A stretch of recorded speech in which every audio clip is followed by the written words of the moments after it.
आज हम जिस विषय पर बात करेंगे वो है ईर्ष्या।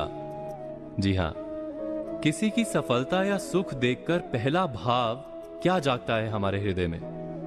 किसी पुरुष को सुंदर पत्नी या किसी स्त्री को सुंदर पति प्राप्त होते हैं, बड़ा वाहन या कोई सम्मान प्राप्त होता है, तब हम अवश्य आनंद तो प्रकट करते हैं। किंतु क्या हृदय नहीं कहता, ये सुख या सफलता अथवा ये वस्तु दूसरे को नहीं मिलती तो हमें सुख होता। उस सुख या सफलता पाने के लिए हमने कभी प्रयत्न भी नहीं किया। उस वस्तु की इच्छा तो दूर, हमने उस वस्तु का स्वप्न भी नहीं देखा, फिर भी मन ईर्ष्या से भर जाता है। हम दूसरों का दुख देखकर आनंदित होते हैं और दूसरों का सुख देखकर दुखी हो जाते हैं। हम अपना सुख भोगना छोड़ ईर्ष्या के कारण व्यर्थ ही दुख माथे पर उठा लेते हैं। तो ये ईर्ष्या क्या है जो बिना कारण हमारे सुख का भोजन कर जाती है?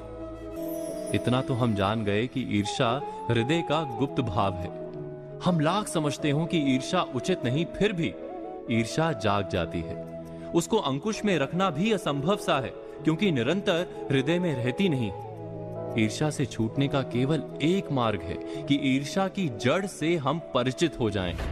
इस रोग के लिए समझदारी से उत्तम कोई औषधि नहीं। तो ईर्ष्या क्या है, कहां से जन्म लेती है? क्या आपने कभी इस पर विचार किया है? हमने आपसे पूछा था कि ईर्ष्या क्या है, कहां से जन्म लेती है? जब किसी को कोई सुख, कोई सफलता या कोई वस्तु प्राप्त हो जाती है तो वास्तव में उसका जीवन बदलता है, समाज में उसका स्तर ऊपर उठता है। वस्तु छोटी सी ही क्यों ना हो, कम से कम लोग उसका अभिनंदन अवश्य करते हैं। कुछ समय के लिए वो निकट के समाज, परिवार या मित्रों की मंडली का केंद्र बनता दिखाई देता है, और ठीक उसी समय समाज, मंडली या परिवार की दृष्टि हम पर नहीं रहती।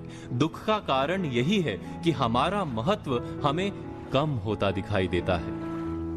क्या ये सत्य नहीं?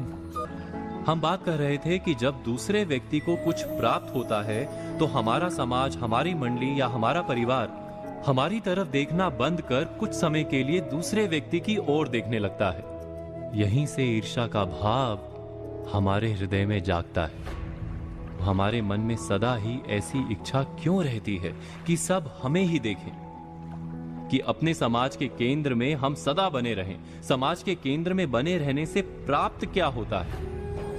विचार कीजिए, जब तक समाज के केंद्र में हम हैं, हमें प्रतीत होता है कि हम महत्वपूर्ण है।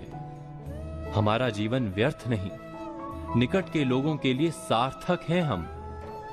वास्तव में हमारी सार्थकता, हमारा महत्व हम सदा ही दूसरों की दृष्टि से नापते हैं, किंतु समाज की दृष्टि में तो परिवर्तन होना ही है।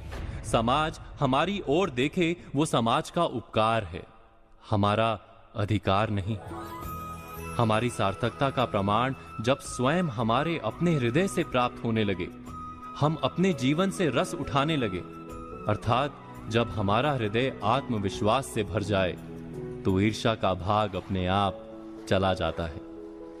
ईर्ष्या वास्तव में कुछ भी नहीं, बस हृदय में आत्मविश्वास के ना होने का प्रमाण भर है। विचार कीजिए।